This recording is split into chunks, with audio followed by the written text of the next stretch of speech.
문화유산만을 전시하고 있는 해외 미술관이 있다는 사실을 아시나요? 바로 교토의 고려미술관입니다.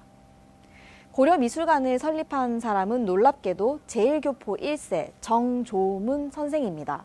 일본에서 유년 시절을 어렵게 보낸 정조문 선생은 우연히 골동품 가게에서 조선 백자를 보고 민족의 자부심을 느끼게 됩니다.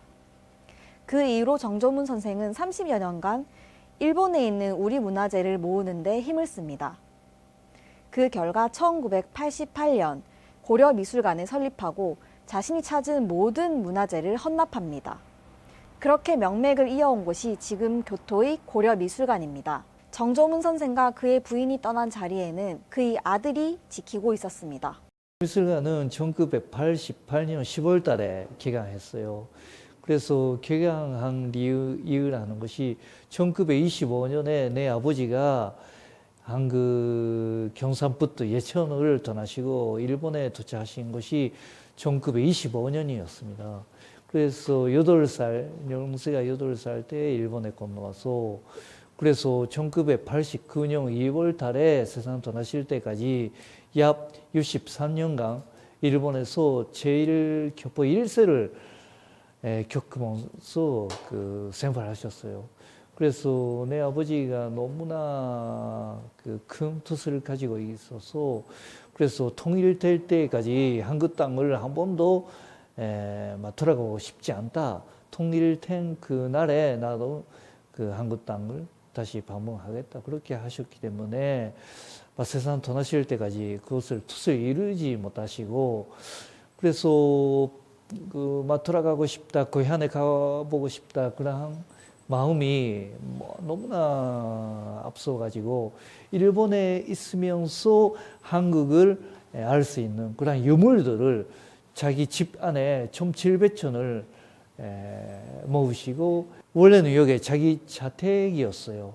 그래서 1988년에 자기 자택을 이렇게 없애가지고 그 땅 위에 고려미술관을 만드시고 그래서 개강한 4개월 후에 세상을 떠나셨죠.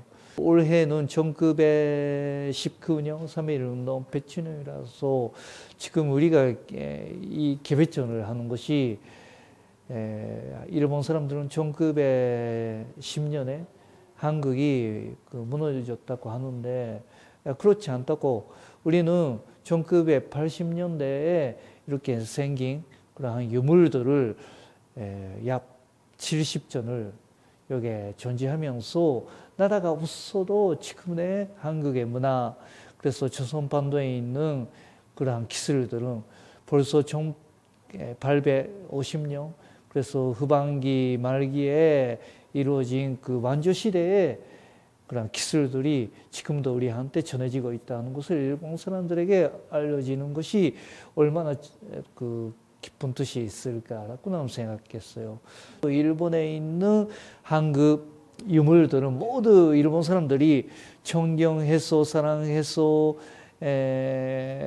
막 깊게 여기면서 자기 주변에 놔두면서 일본 사람들이 한국 땅을 사랑하는 듯이 생활에서 사용했던 것입니다. 모두. 일본 사람들에게 있어서 한국을 사랑한다 그 말 자체가 사고가 되어가고 있지 않습니까?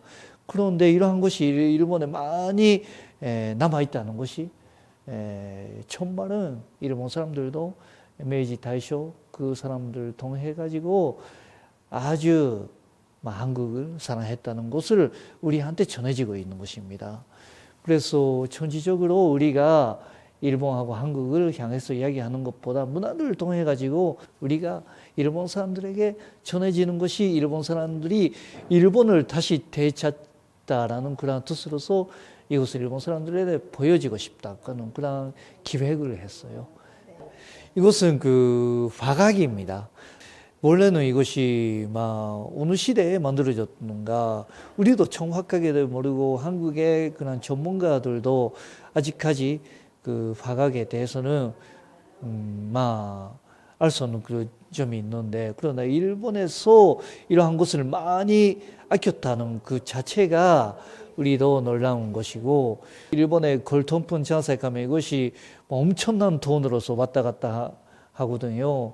아버지도 놀랍게 이것을 구했다는 것입니다. 세계적으로 화각이라는 것이 막 한반도에서만 발견해서 발전했던 그런 문화 기술입니다. 이 색깔이 아주 적고 만드는 그 당시의 색깔이 지금도 그대로 생기고 있다는 것이죠. 그러나 이것을 100년 사용하면 비틀어지게 됩니다.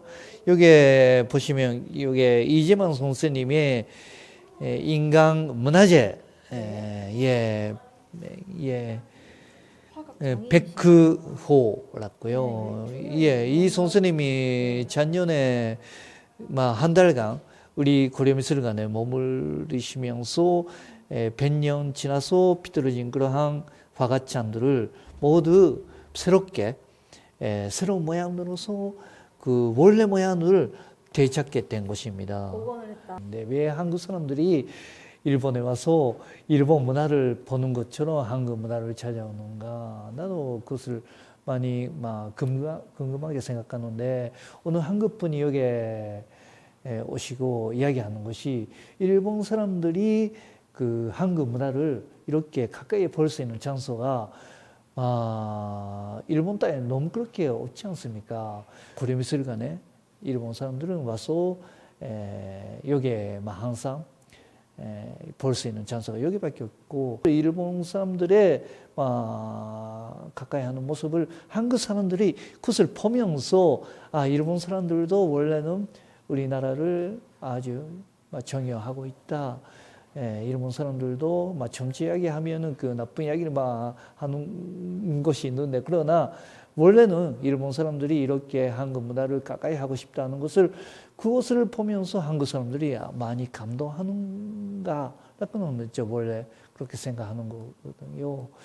나는 원래 일본 고대사를 아주 공부한 사람이고 일본 고대사 속에는 고구려, 백제, 신라, 가야 그러한 영향이 모두 일본 고대사 안에 가득 차고 있어요.